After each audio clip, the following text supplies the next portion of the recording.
Hello, everybody. My guest today is Kyle Sherman. He's the founder and CEO of FlowHub and serves on the board of and directors as chairman. A legalization advocate and entrepreneur, Kyle is finding ways to use technology to help drive cannabis legalization forward responsibly in the United States. Kyle, are you ready to take us to the top? I'm ready to do it. Let's go. So I have to start with something that's going to make you cringe. You know, everyone thinks when you're doing like a cannabis interview or something, everyone's probably high on the interview. I just want to say no smoking on my end. We're good to go. We're going to talk a lot about the industry and what you're doing to legalize. Hey, you know what? I'm loaded on caffeine this morning. Do people always make that assumption? They just assume you're always like smoking or high? You know what's funny? Early on, CNN Money did a story that talked about us doing consuming edibles during brainstorming sessions. And you know what? As a team, sometimes we do. We'll responsibly consume as a group, and we'll certain departments will sit down and talk and brainstorm things at 5 o'clock. It's kind of our version of the bar carts. But no, during the day, we're productive professionals. Right now, I mean, if I was stoned, I think I'd probably be on a couch. I was just saying, I have two kinds of friends. The kinds of friends that like they get tired and they pass out. Other kind of friends, they are most creative with the responsible kind of edible in their system or something like that. So let's jump into FlowHub. What do you guys do and how do you make money? Yeah, sure. So we created basically a point of sale compliance platform for cannabis dispensaries. And we're a SaaS platform. That means we charge monthly for our services. It's pretty much how we make money today. And, we're getting into payments too, which is really exciting. So when you really look at us holistically, we're a point of sale service that offers payment solutions for this industry. What's the customer pay on average per month?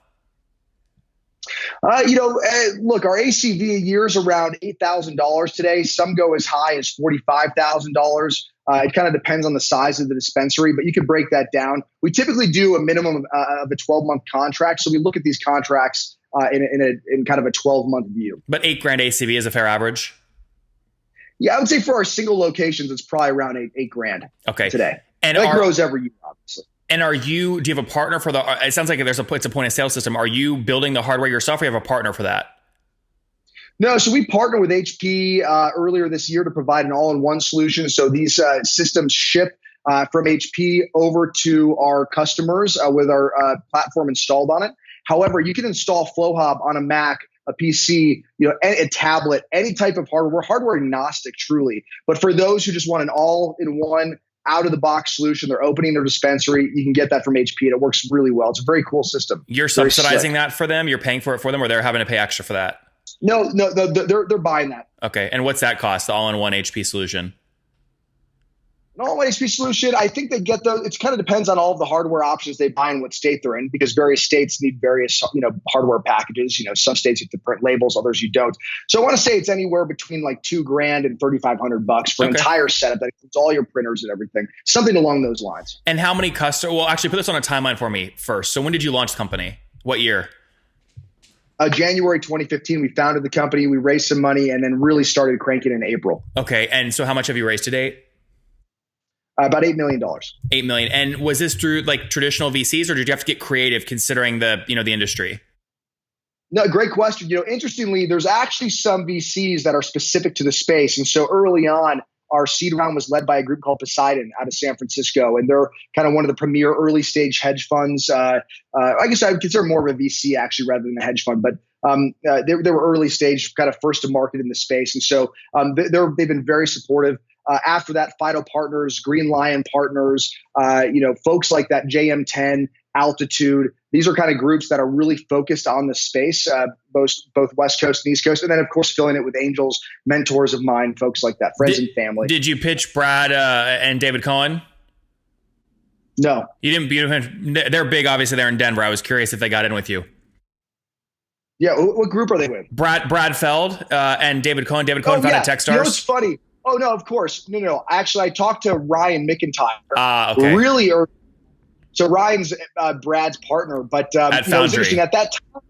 At Foundry, early on at Foundry, I think they were really curious in the space, but they were looking at it going, well, we can't invest as a fund. Maybe we can do it individually. But that's kind of the problem with our industry, right? Like people are kind of on the fringe. Can we do it as a fund? Do we have to do it individually? Yep. And I think they were kind of debating that internally early on. Got it. Okay, so launched 2015, got cranking. You got cranking in April this year or April 2015? April 2015. Okay, yeah. Okay, I was about to say. And then how many customers have you scaled to over the past 3 years? Gosh, we're over probably about just under 500 at this point. And all across, it's only US based or all around the world? All US based. So we're in 10 states today. Okay, very good. Now, if I take 500 times that ACV you gave me earlier, it puts you at about 300 grand per month in revenue. Is that fairly accurate? Yeah, we're right around 300K. And what's growth look like? So take me back a year. What were you doing in August 2017? August 2017, we were at about $1.6 million run rate, I want to say. So that's about 120 grand a month. So healthy, more than 3x year over year. That's pretty healthy. Oh, it's great. I mean, in the year before that, we were doing 180K. So we're growing quick. Where is the growth coming from? Is it literally just adding new dispensaries, or is it expanding the revenue from dispensaries you already had? Both. So what we did early on is we kind of started at the top down. We said, hey, let's go serve these consolidators, the folks who are growing really rapidly. Maybe they have 6+ locations. Now they're over 20, for example, right? A lot of these customers of ours. And so those guys are kind of our expansion opportunities, right? But when you look at the industry holistically, there's a lot of boutique stores popping up everywhere. We can serve that part of the market as well. So we've kind of worked our way down, right? We started at the top, serve the big guys, built our system so that it can support kind of that scalability, and then worked our way down to the boutiques who are also probably looking to scale over time, but maybe not as aggressively as the bigger folks. What do you mean when you say boutiques? And just to be clear, they're actually what are they actually selling? Like the tools around the industry, or the actual edibles, the actual things you consume? These are cannabis infused products, flower products, vape pens. These are THC infused goods. Okay. And when I say boutique, I really mean this is considered like a micro brewery, right? It's a small store, maybe owner operated, maybe only a couple terminals, right? This is a small boutique store. They're a little more pricey than your chain store. But you're getting really high quality goods. Typically, you get a lot more personalized service. The bigger you go, right, if you have a lot more standards, so you kind of know what to expect, right? Some of these stores, like the Green Dragons, the Native Roots, you're going to find these guys all over the mountain range, down here in the foothills, expanding nationwide, and that retail experience is similar across the board. So it's akin to a Starbucks experience versus maybe your local coffee shop. And talk to me about retention. What's net revenue retention annually at today? We're retaining about 98% of our customers year in year. So really great retention. We have very little churn. Really excited about that. So look, it's a sticky platform by nature, right? Because you're running their business. So once you're on the system, why are you going to switch? Just to be clear though, it's that 98%. That's 98% logo retention annually. Yes. Okay. If you look at it on a money basis, on a revenue basis, so obviously you churn some revenue, but then you expand revenue as well. Are you above 100% net revenue retention? We're right around 100%. Or right at 100%. Okay, that's great. That's really great. Now, if people churn, why do they churn? Typically it's a small mom and pop store that maybe hasn't figured out how to optimize their margins, and so they close. So that's a big one. Another one is look. A lot of these kind of business owners, they don't fully know what they want to do. It's kind of like maybe they don't understand what software really means to them. So they're going to switch software providers every year. They're constantly trying to grow their business. Maybe ownership has changed, right? There's kind of variables that kind of go into why customers would churn. The majority is truly because they shut down, though. They can't maintain the license and the streaming structures. Look, 80, 90% of SMBs fail in the first year. So, I get that. That churn's actually good considering that space. So walk me through how you're acquiring these customers. What's your CAC? How are you getting them? Yeah, so the big one actually is just word of mouth. Because we were first to market in Colorado in this newly regulated environment, we basically connected our software to the state regulators so we could push data to and from the state, right? We could push data and pull data down from the state on behalf of our customers, which is required by law. Back then, it was being done manually. So we kind of came out of the gate and said, look, we're going to automate all of this. And so literally, it was all word of mouth. That's how we were gaining logos early on. We just started building our sales organization this year, if you could believe it. So it's really, at this point now, it's just about scaling out the sales. We're going to do more outbound rather than just kind of relying on our inbound leads. So what's your team size today? We're about 40. 40 people, all based there in Denver? No, so we have an office in San Francisco and Los Angeles, and then our headquarters is in Denver. Okay, so 40 people. And of those 40, how many of them are focused on like content or marketing or onboarding or sales? We've got a team about 6 at this point between marketing and our sales org. Okay, so about 6 people, but you feel like you haven't yet been able to kind of successfully forecast CAC. It's tough, right? Like, I think we're figuring that out. I'll have a good answer for you in about a month and a half. No, I mean, the reason I ask, well, let me ask you, you've raised capital. You said $8 million to date. When was the last round? It was earlier this year. It was right at the beginning of the year. We closed another small round. Okay, whether it's a good question or not, I'm sure it came up. I mean, when you were raising, I'm sure the CAC question and LTV, like your typical SaaS metrics, came up. What did you tell these investors when they said, "What's your CAC? How can you spend money to get more customers?" Yeah, so our LTV is 5 years, about $44,000. Okay. So same question though, right? If they ask you like, okay, we're going to give you $1 million, how are we going to use that to go essentially buy more customers? Where would you spend that money? How do you answer that question? Yeah, I mean, look, I think,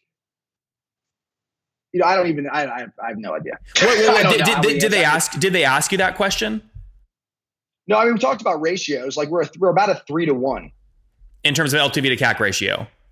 Right. Yeah. Okay. Well, the only way you can get a ratio though still is to figure out what. So if your lifetime value is 44 grand and your ratio is 3-to-1, then you take 44 grand divided by 3. So you still have to have CAC to do that ratio about 4. Of course. I'm just like off the top of my head right now. I'm sorry. Off the top of my head right now, I don't know that exact number. I'm dealing with a ton of other things at the moment. So I just don't know it off the top of my head. I'm more just interested in trying to understand how you're thinking about customer acquisition with the capital that you've raised. So I've heard you say sales people, any other channels you want to open up? Yeah, I mean, look, sales and marketing is key, right? So our marketing team existed with one person right now. We're going to scale that out. Again, really investing in outbound and not relying so much on our inbound. We just started doing this like literally in the last probably about 5 months. Yeah. Very good. Okay, let's wrap up here. So a lot of this stuff's new, right? I guess just to be clear, like a lot of this stuff's brand new this year. So like we're just now focusing on a lot of these things. It makes good sense, Kyle. I get it. Let's wrap up here with the famous 5. Number 1, what's your favorite business book? The Hard Things About Hard Things. I love Bold. I think Bold is a great way to think about the future. I don't know if you've read that one. Stealing Fire is another great one by Steve Kotler. 0-to-1 is a good one. One of my favorites is not a business book, but that gives you a really high level way to look at the world as Sapiens. I think it's just an amazing look at humanity and how we got to where we are today and how humans work together, which is helpful in building teams, right? Yeah. Number 2, is there a CEO you're following or studying? I'm sorry? A CEO you're following or studying? Am I following or studying? Like somebody, are you asking? Yeah. Is there a CEO that you're following or studying? Is there a CEO that I am? Yeah, look, I think, I have a mentor named Chris Duggan, and I think he absolutely slays it when it comes to leadership. I think he does a great job. Which company is he with? He's founded a couple companies, Badgeville, BetterWorks. He just founded a new company called Luna. I think it's getluna.com or tryluna.com, something like that. But it's really neat. He's awesome at sales and marketing. He's just a very savvy dude. Number 3, what's your favorite online tool for building your business, Kyle? It's a good question. I think something I rely on every day, is Google Apps, actually. Like, it's such a collaborative environment. And then also Slack. I think Slack's incredible for team communication. It allows our remote teams, right? Our team in San Francisco, our team in LA, and our team in Denver to feel like we're in the same office consistently. It's actually the weirdest thing, right? Like, these people will fly around and come into our office here. We have a couple in town right now from San Francisco. And it's like, man, there's like no difference really between being in the office and being remote. And what an amazing thing, that world we live in today, that you can use these tools and make it feel that way. So I don't know, I like it. Number 4, how many hours of sleep are you getting every night? About 5. I have 3 kids, so that contributes to that. 3 kids and married, I assume? Married, yep. Okay, married, 3 kids. 4, 2, and 5 months, man. Jeez. It's a little crazy, right? And how old are you? Just turned 31 this year. 31. Wow, you got your hands full. Last question. What do you wish your 20-year-old self knew?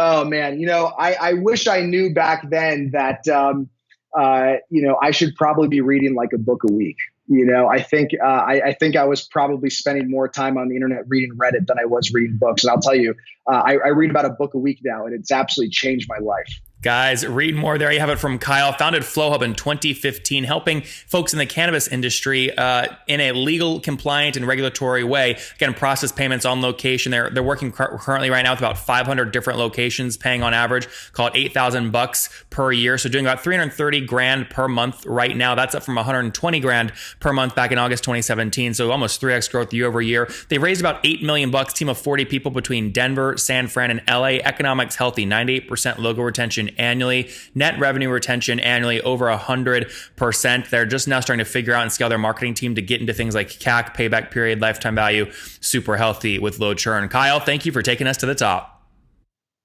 Thanks for having me. Really appreciate it, man.